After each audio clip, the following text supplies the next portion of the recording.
Okay, here are the orders and hotspots from round 13. There we can see the turn order. The Americans move an air command into A3 from Canada, and they send the 50th into A6. The Italians move to reinforce France. However, the Americans landed their troops in Germany. The remaining Axis forces in Europe have consolidated in R4 in a overwhelming show of force against the American 69th. The American 79th has landed in R2. Japanese and Russian forces continue to battle over Moscow. The American forces in R11 had hoped to trap the Japanese 85th there. However, the 85th moved back into R13, avoiding combat.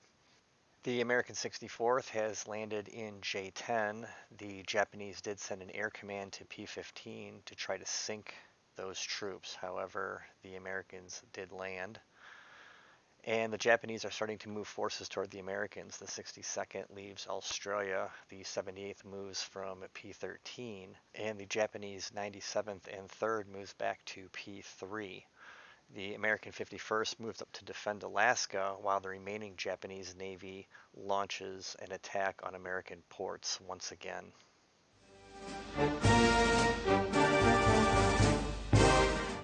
Okay, here's the state of the game at the end of round 13. The Americans easily take Germany and build a stack of reinforcements there. The Japanese have taken Moscow with the 65th, and the American 69th has finally been defeated in R4. However, the Americans do have a number of troops left in Russia in R2 and R11. In addition, the Americans have taken J10 from the Japanese, who are doing their best to build forces to match the growing American empire. The Japanese continue to successfully raid the American coast. However, the Americans do have quite a large number of defensive forces now at this point. And big changes on the stress wheel this turn. Both Germany and Russia have officially been eliminated from the game, leaving Japan, Italy, and America to fight it out till the end. Okay, unfortunately the footage for the beginning of turn 14 did not record properly, so here are the results of combat from turn 14. The Italians made a couple of counterattacks into France and into Germany. However, the Americans held. The Italians left with just a single armor unit in each territory. In Russia, the Americans have claimed Moscow for themselves, and the Italians have taken R2 with the 111th. The Japanese are making a last-ditch effort to stay in the game, building some reinforcements wherever they can here in India. The Japanese 85th did barely hang on in R13 despite facing overwhelming American forces there. The American 64th is in the water in P17. And the Japanese harassment forces in the Pacific are on the American coast. They did take those islands there off of Alaska this turn. And their navy is attacking the American ports on the Pacific coast. And finally, on the stress wheel this turn, the Americans have bought themselves backwards one level.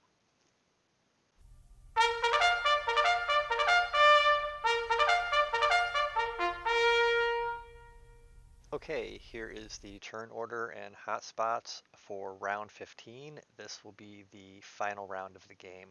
The Americans and Italians continue to fight in France and Germany. However, the Americans have moved into Italy and Norway.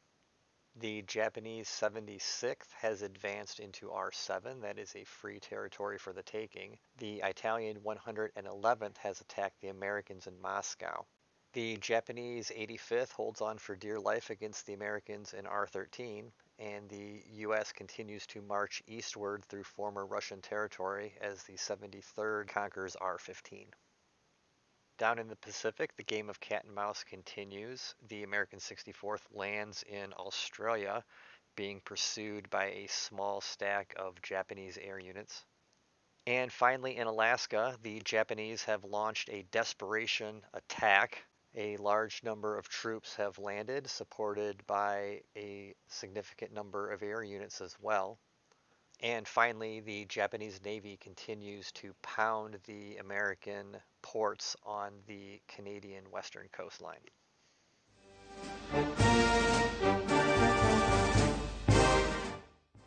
Okay, here are the results of the final round of our first game of War Room. In Europe, the Italian forces have been almost completely eliminated. They have been reduced to a single air unit and a single naval unit. The Americans have taken Norway as well as the Italian capital. In Moscow, the Italian and American forces destroyed each other, leaving the territory wide open for a potential Japanese advance. In the Pacific, the American 64th takes eastern Australia. However, the Japanese garrison there did destroy an artillery unit. The Americans have a large number of troops amassed in eastern Russia. The battle for Alaska ends in a stalemate, with both American and Japanese having forces remaining. And lastly, on the stress wheel, the Japanese have fallen downward yet another level. At this point, it became clear that the Axis simply was not going to be able to recover any further and would just continue to lose more stress, as the territory that they did control was much too spread out. They did not have enough forces to defend it against the oncoming American onslaught, thus ending the game.